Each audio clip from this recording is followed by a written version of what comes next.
Jenderal berdarah Kopassus TNI masuki hutan sarang musuh. Komandan Komando Resort Militer 132 Tadulaku, Brigadir Jenderal TNI Farid Ma'ruf baru saja membuat prajurit-prajurit Tentara Nasional Indonesia takjub.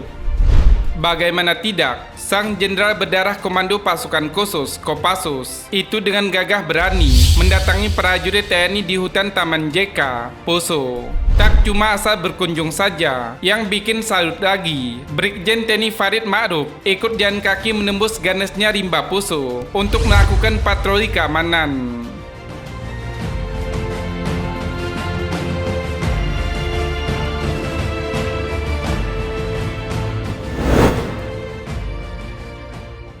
Dilansir FIFA Militer, Senin 19 Juli 2021, dari siaran resmi Korem 132 Tadulaku, 2 hari lamanya, Jenderal Bintang 1 TNI Angkatan Darat itu berada di wilayah hutan Taman JK.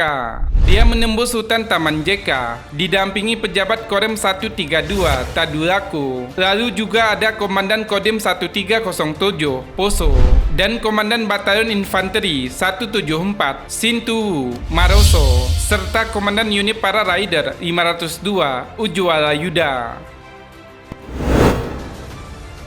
Selama 2 hari Brigjen TNI Farid berada di zona merah kelompok teroris Mujahidin Indonesia Timur. Beliau mendatangi beberapa titik seperti pos sekat, pos pengamanan daerah rawan di Taman JK, Pindedepa, Tangkura, Gantinadi, Padalembara, dan Tauka. Kepada para prajurit TNI yang bertugas memburu kelompok teroris dalam operasi Tinombala ini, Brigjen TNI Farid berpesan agar selalu dekat dengan masyarakat setempat.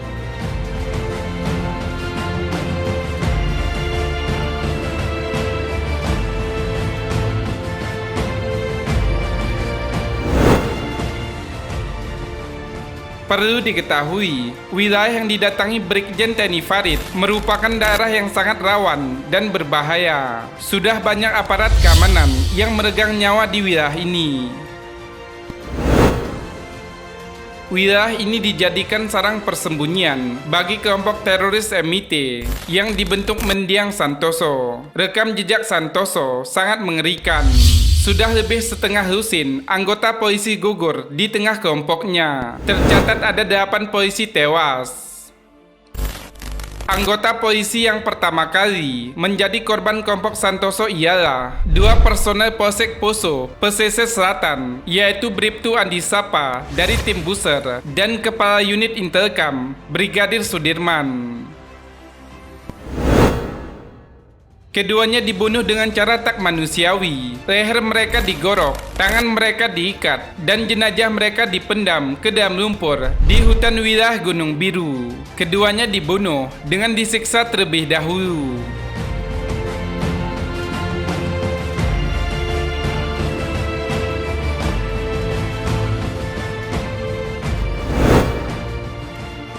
Sebelum dibunuh, mereka diculik. Keduanya diculik saat ketahuan melakukan penyidikan atas laporan tentang adanya latihan militer di wilayah tersebut. Bribtu Andi Sapa dan Brigadir Sudirman diculik pada 8 Oktober 2012 dan jenazah mereka baru ditemukan 8 hari kemudian. 2 bulan berselang, tepatnya 20 Desember, Santoso kembali beraksi. Mereka menyergap patroli kepolisian. Tak tanggung-tanggung, 4 anggota Brimob dibantai dalam sebuah kontak senjata di Desa Kalora, Tambarana. 4 anggota Brimob itu tewas, kondisi parah. Semuanya tewas diterjang peluru. 2 Brimob tertembak di kepala, 2 lainnya tertembak di dada dan di leher. Meski sudah banyak anggotanya yang tewas, kepolisian terus berusaha menembus hutan Poso untuk bisa menghancurkan Santoso dan kelompoknya. Sayangnya, tahun demi tahun tak juga polisi mampu mewujudkan impiannya. Polisi hanya bisa menangkapi dan melumpuhkan kelompok Santoso yang berada di kota melalui operasi Detasemen Khusus 88.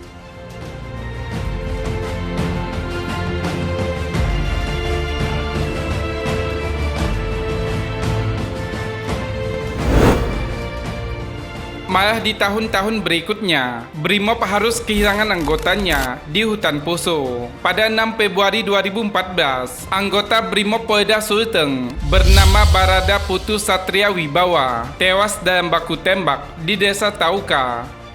Lalu pada Agustus 2015, kelompok Santoso melenyapkan nyawa perwira Brimob. Korban bernama AKBP, Brian Teopani Tatontos tewas dan baku tembak di Pegunungan Nangka Poso, Desa Kilo, Poso. Bahkan karena kegagalan polisi menjangkau Santoso, gembong teroris itu semakin congkak. Santoso CS kemudian malah menantang polisi dan Densus 88 untuk berperang terbuka di hutan Poso. Akhirnya pada 10 Januari 2016, TNI melibatkan memburu Santoso bersama kepolisian dalam sebuah operasi bernama Operasi Tinombala. Dalam operasi itu, TNI mengarahkan pasukan dari Komando Cadangan Strategis Angkatan Darat, Kostrad, Kop Marinir, pasukan Raider, dan Komando Pasukan Khusus, Kopassus. Setelah TNI dilibatkan, barulah petualangan Santoso sebagai teroris paling dicari di Indonesia hingga di dunia bisa diakhiri dengan kematiannya.